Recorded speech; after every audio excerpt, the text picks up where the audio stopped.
देश में मोदी की जीत और विदेश में राहुल गांधी के कैम्ब्रिज लेक्चर की। मोदी ने छोटे राज्यों में हुई जीत की बड़ी पिक्चर समझाई, तो राहुल ने लंदन में मोदी सरकार पर प्रचंड प्रहार किया। मोदी की नीति और राहुल की रणनीति में क्या फर्क है, आज स्पेशल रिपोर्ट में आपको समझाते हैं।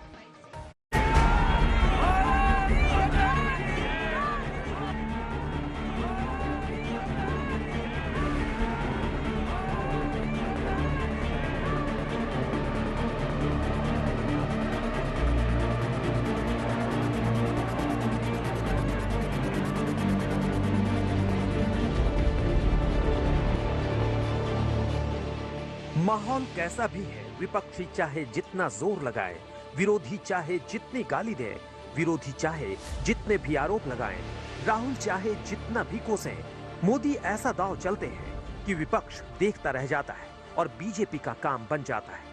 विरोधियों ने मोदी को गाली दी, मोदी पर दाग है वाला नारा लगाया, लेकिन मोदी ने विरोधियों की गालियों को ही जीत का हार बना लिया, क्योंकि जनता को मोदी पर फुल कॉन्फिडेंस है।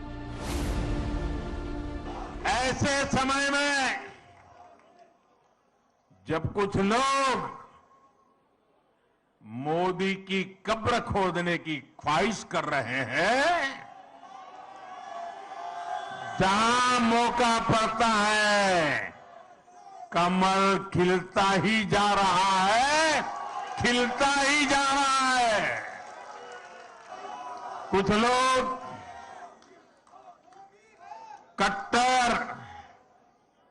कट्टर की पहचान में लगे हुए हैं। वो हर काम बेईमानी भी कट्टरता से करते हैं। ये कट्टर लोग कहते हैं मर जा मोदी, वो कहते हैं मर जा मोदी।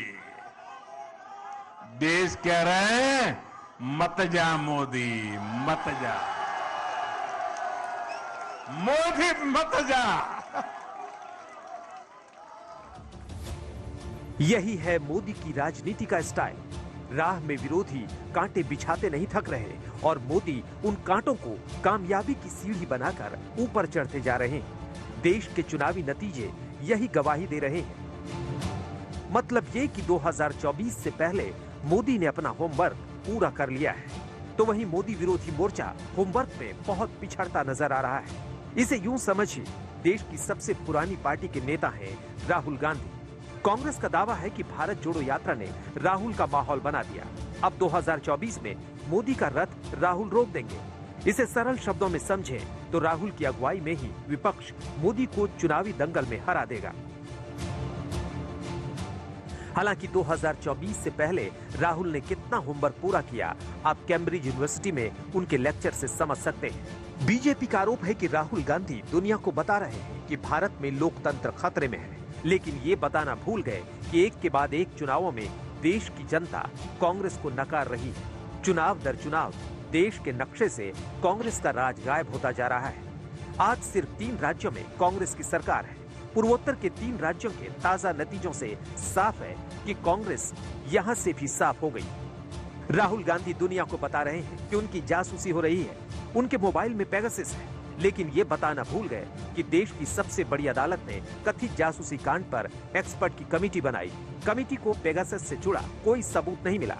यहाँ तक कि जासूसी का आरोप लगाने वालों ने अपने मोबाइल जांच के लिए नहीं दिए, यानी दावे हवाई है। कैम्ब्रिज में राहुल अपने ही मुल्क को कोस रहे हैं, लेकिन दुनिया भारत का दम देख रहा है। राहुल ने बताया कि भारत जोड़ो यात्रा के दौरान दहशतगर्द उनसे मिले, लेकिन आतंकवादी उन्हें मारने नहीं बल्कि सुनने और देखने आए थे। लेकिन कैम्ब्रिज में कश्मीरी पंडितों पर आतंकी हमले वाला चैप्टर सुनाना भूल गए। Everybody knows, and it's been in the news a lot, that Indian democracy is under pressure, is under attack, right? I'm an opposition leader in India, and we are navigating that space. ये नफरत राहुल गांधी जी की प्रधानमंत्री के खिलाफ तो हो सकती है, लेकिन देश को बदनाम करने की ये साजिश बार बार जो विदेशी धरती से होती है, कभी विदेशी दोस्तों के माध्यम से होती है, ये अपने आप में प्रश्न चिन्ह खड़ा करता है कि कांग्रेस का एजेंडा क्या है। कांग्रेस बुरे दौर से गुजर रही है और देश भर में मोदी की लोकप्रियता बहुत हाई है।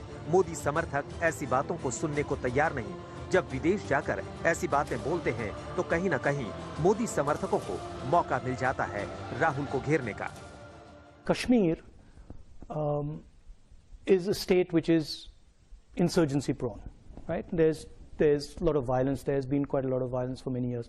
In fact, that picture there is me putting flowers on the spot where almost 40 soldiers were killed by a car bomb some years back. So we arrive in Kashmir, and Kashmir is this so-called violent place. अब सवाल है कि क्या देश के प्रधानमंत्री पर कीचड़ उछालकर ही राहुल गांधी अपनी पॉपुलैरिटी बढ़ाएंगे? इस सवाल का जवाब नरेंद्र मोदी ने दिया। जब हमारी सरकार ने गरीब के लिए शौचालय बनाए तो कांग्रेस उसे छोटा काम कहती रही। जब हमने गरीब के बैंक खाते खुलवाए तो कांग्रेस ने उसे भी छोटा काम बताया। जब हमने सफाई अभियान चलाया कांग्रेस ने छोटा काम मानकर उसका भी मजाक उड़ाया। मैं कांग्रेस से कहना चाहता हूं, छोटे लोगों से, छोटे राज्यों से यही नफरत आपको आगे भी चुनाव में डुबोने जा रही है। वहीं दूसरी ओर विपक्ष का दावा यही है कि 2024 में मोदी की हार पक्की है। 2024, the alliance government will come in center. Congress will lead. हम करेंगे, हम जीतेंगे, हम डरेंगे नहीं। जो डरते हैं वो मरते हैं, जो लड़ते हैं वो डरते नहीं है। ठीक से सोच करके चलिएगा, हम इंतजार करते हैं।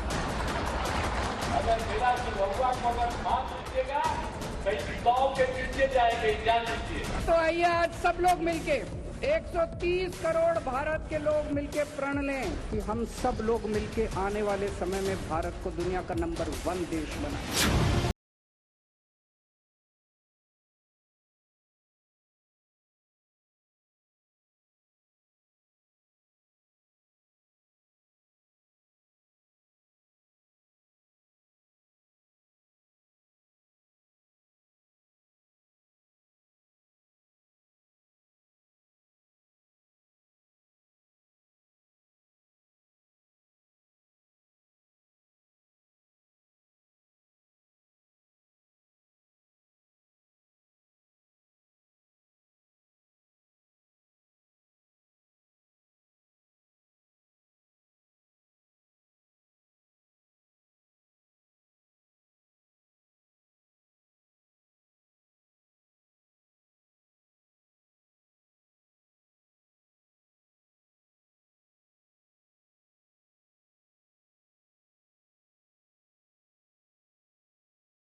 कोई नहीं है। भले ही 2024 से पहले विपक्षी खेमा दम लगा के हमेशा बोल रहा है, लेकिन चुनावी नतीजे और सर्वे यही बता रहे हैं कि देश की जनता के बीच मोदी का दम दिख रहा है। आज तक ब्यूरो।